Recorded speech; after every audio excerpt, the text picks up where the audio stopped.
તો હવે સમાચારમાં આગળ વાત કરીએ આપણે જામનગરની. તો જામનગર ખાતે 12મા આંતરરાષ્ટ્રીય યોગ દિવસની ઉત્સાહભેર ઉજવણી કરવામાં આવી હતી અને જામનગરમાં ખાસ કાર્યક્રમ પણ યોજાયો હતો. પોલીસ હેડક્વાર્ટર ગ્રાઉન્ડ ખાતે યોજાયેલા મુખ્ય કાર્યક્રમમાં રાજ્યમંત્રી રીવાબા જાડેજા સહિત મહાનુભાવો અને મોટી સંખ્યામાં નગરજનોએ ભાગ લીધો હતો. જિલ્લા વહીવટીતંત્ર અને પોલીસ વિભાગના સંયુક્ત ઉપક્રમે આયોજિત આ કાર્યક્રમમાં ઉપસ્થિત મહાનુભાવે સૌને આંતરરાષ્ટ્રીય યોગ દિવસની શુભેચ્છાઓ પાઠવી હતી. આ વર્ષે yoga through healthy again theme હેઠળ યોગના માધ્યમથી સ્વસ્થ અને સક્રિય જીવન જીવવા માટે અંગે વિશેષ ભાર મૂકવામાં આવ્યો હતો.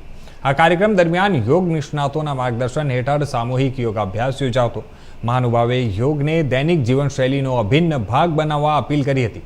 સાથે જ યુવાનો, માતૃશક્તિ અને વડીલોને નિયમિત યોગ કરવા માટે પ્રેરિત કરવામાં આવ્યા હતા.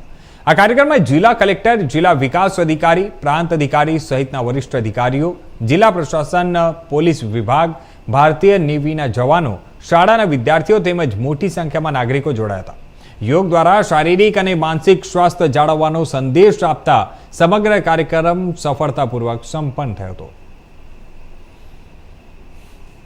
12 વર્ષ વિકાસ, વિશ્વાસ અને જનકલ્યાણના અને એવી જ રીતના આ 12મો આંતરરાષ્ટ્રીય યોગ દિવસ આજે એટલે 21મી જૂનના રોજ સમગ્ર વિશ્વ સહિત ભારતમાં જ્યારે ખૂબ ઉત્સાહપૂર્ણ રીતે ઉજવવામાં આવી રહ્યો છે, ત્યારે આજે જામનગર જિલ્લામાં પોલીસ હેડક્વાર્ટરના ગ્રાઉન્ડમાં ખૂબ સરસ રીતે જિલ્લા વહીવટી પ્રશાસન દ્વારા, પોલીસ ડિપાર્ટમેન્ટના સહયોગથી તેમજ સર્વે બંધુ ભગીનીઓ દ્વારા આજના આ દિવસે, યોગ દિવસે જ્યારે પાર્ટિસિપેટ કર્યું ત્યારે મને એમાં ઉપસ્થિત રહેવાની તક મળી.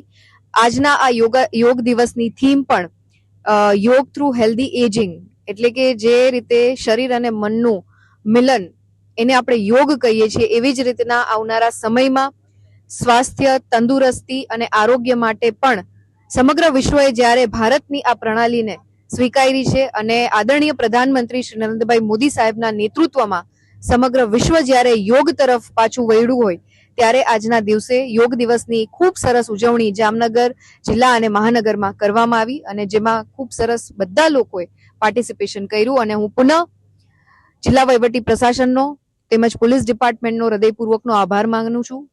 ખૂબ સુંદર વાતાવરણમાં આજનો આ દિવસનું ઉજવણી સંપન્ન થઈ અને સાથે સાથે સમગ્ર જનતા જનાર્દનને પણ આજના દિવસની ખૂબ હૃદયપૂર્વકની શુભકામનાઓ પાઠવું છું.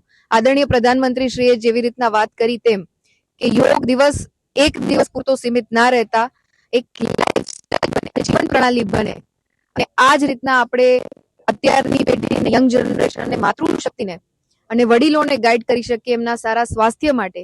એના માટે પ્રતિકાત્મક આજના દિવસની ઉજવણી થતી હોય ત્યારે યોગ આપણી લાઈફમાં પણ અપનાવીએ એવી આપ સૌને હું અભ્યર્થના કરું. તો હવે સમાચારમાં આગળ